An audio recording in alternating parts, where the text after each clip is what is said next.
अतिवृष्टीनंतर मदतीचा प्रस्ताव सरकारने केंद्राला पाठवलेला नाही। केंद्रीय कृषी मंत्री शिवराज सिंह चौहान यांची लोकसभेत माहिती। अतिवृष्टीमुळे राज्यात 14 लाख हेक्टर क्षेत्रात शेतीचं झालं नुकसान। केंद्राला 1,10,309 हेक्टर शेती नष्ट झाल्याची माहिती। तपोवनातील वृक्ष पुनर्रोपणासाठी 1.5 कोटींच्या यंत्र खरेदीचा घाट। यंत्र खरेदीसाठी पालिका प्रशासनाकडून प्रस्ताव तयार करण्यात आला अशी माहिती।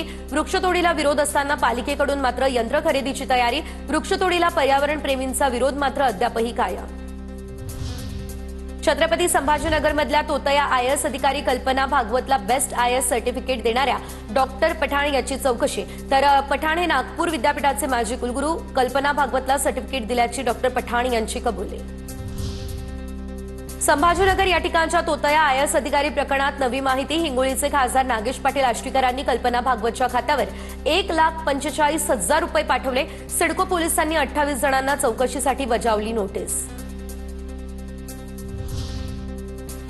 कामकाज सल्लागार समितीची आज बैठक। बैठकीमध्ये आगामी हिवाळी अधिवेशनाचं कामकाज निश्चित केलं जाणार। विधिमंडळात दुपारी 12 वाजता बैठकीचं आयोजन। सरकारी कामात अडथळा आणल्याच्या आरोपातून माजी महापौर विशाखा राऊत आणि माधुरी मांजरेकर यांची मुंबई सत्र न्यायालयाकडून निर्दोष मुक्तता। जून 2011 मध्ये शिवाजी नाट्य मंदिराच्या आवारात एका मोर्चानिमित्त पुतळा जाळण्याचा केला होता प्रयत्न। पंतप्रधान कार्यालयाचं नाव बदलून आता सेवातीर्थ करण्याचा सरकारचा नवीन निर्णय। तर देशातल्या राजभवनांचं नाव बदललं जाणार। लोकभवन असं नाव केलं जाईल।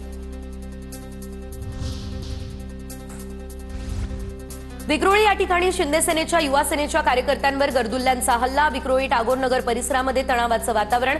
नशेचा बाजार उघड करणाऱ्या कार्यकर्त्यांवरती हल्ला। तर यामध्ये ड्रग्ज गांजा विकणाऱ्या टोळीला युवा सेनेने रंगेहात पकडलं।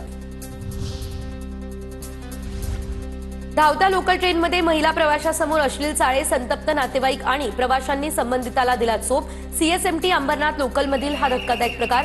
उल्हासनगर स्थानकावरती दोघांना पोलिसांनी पकडलं। कल्याण पश्चिम रेल्वे स्थानक परिसरामध्ये तळीरामांचा अड्डा। रात्रीच्या वेळी उघडपणे दारू पिणाऱ्या तळीरामांमुळे प्रवाशांमध्ये भीतीचं वातावरण। कायदा आणि सुव्यवस्थेवरती प्रश्नचिन्ह उपस्थित। मुंबईच्या धारावीमधील फुटपाथवरती 35 वर्षीय महिलेची प्रसूती। पोलिसांच्या सावधानतेमुळे महिलेची सुखरूप प्रसूती। यानंतर महिलेला जेजे रुग्णालयामध्ये केलं दाखल। पोलिसांच्या कामगिरीचं सर्वत्र कौतुक। 2027 सालची जनगणना 2 टप्प्यांमध्ये घेतली जाणार। पहिला टप्पा एप्रिल ते सप्टेंबर 2026 ला, तर दुसरा टप्पा फेब्रुवारी 2027 मध्ये पूर्ण केला जाईल। अयोध्येला सांस्कृतिक आणि आध्यात्मिक स्थळ म्हणून विकसित करण्याच्या दिशेने मोठं पाऊल।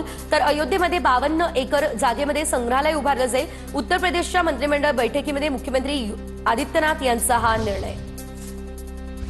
मागील 5 वर्षांमध्ये देशात एकूण 2 लाख खासगी कंपन्या बंद झाल्या। केंद्र सरकारनं लोकसभेमध्ये ही माहिती दिली। बंद कंपन्यांच्या कर्मचाऱ्यांच्या पुनर्वसनाबाबत कोणताही प्रस्ताव हा अद्यापही नाही। ज्येष्ठ समाजवादी विचारवंत पन्नालाल सुराणा यांचं निधन। वयाच्या 93व्या वर्षी घेतला अखेरचा श्वास। राज्यात गेल्या 48 तासात तीव्र थंडीची लाट। किमान तापमानात मोठी घट होण्यास सुरुवात। पुणे, अहिल्यानगर, नाशिक, जळगाव, नंदुरबार आणि धुळे या ठिकाणी तापमान 3 ते 4 अंशांनी घटणार।